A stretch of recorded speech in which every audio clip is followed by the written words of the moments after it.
दरअसल आपको बता दें, महाराष्ट्र विधानसभा चुनाव की तैयारियों के बीच राज्य एनसीपी एसपी प्रमुख जयंत पाटिल ने एक बड़ा बयान दिया है। उन्होंने आशंका जताई है कि बीजेपी और शिवसेना महायुति में शामिल अजीत पवार की एनसीपी को चुनावी गठबंधन से दूर रखने का सुझाव दे सकती है। इसके पीछे उनकी मंशा है कि जनता में अपनी गिरती लोकप्रियता को सुधारना है।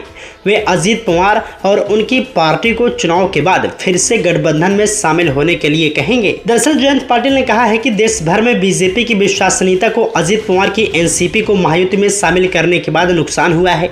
इसलिए संभव है कि बीजेपी चुनाव के दौरान अजीत पवार की एनसीपी को दूर रहने के लिए कहें और विधानसभा चुनाव के बाद फिर से गठबंधन में शामिल किए जाएं।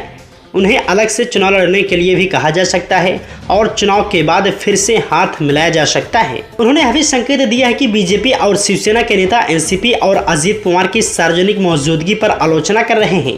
बीजेपी और शिवसेना के राज्य नेताओं ने एनसीपी पर आरोप लगाया है कि वह लोकप्रिय लड़की बहन योजना का श्रेय ले रही है, जिसमें राज्य की पात्र महिलाओं को प्रतिमाह 1500 रुपये की सहायता दी जाती है।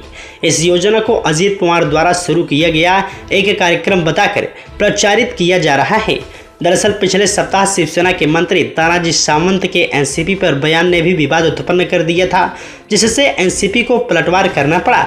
इसी तरह बीजेपी और शिवसेना के स्थानीय नेताओं में एनसीपी के खिलाफ असंतोष देखा गया। पाटिल ने आरोप लगाया है कि महायुति विधानसभा चुनाव को जानबूझकर टाल रही है ताकि लड़की बहन योजना से राजनीतिक लाभ उठाया जा सके। उन्होंने कहा, राज्य की वित्तीय स्थिति गंभीर है। यह चिंता का विषय है कि राज्य सरकार के कर्मचारियों को समय पर वेतन मिलेगा या नहीं।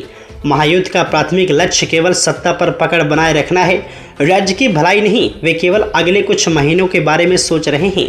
महायुति के विधायक हमें बताते हैं कि योजना अगले कुछ महीनों के लिए है और इसके बाद इसका ऑडिट किया जाएगा। पाटिल ने कहा कि सरकार को जरूरतमंदों की पहचान करनी चाहिए और सहायता की राशि बढ़ाने पर विचार करना चाहिए।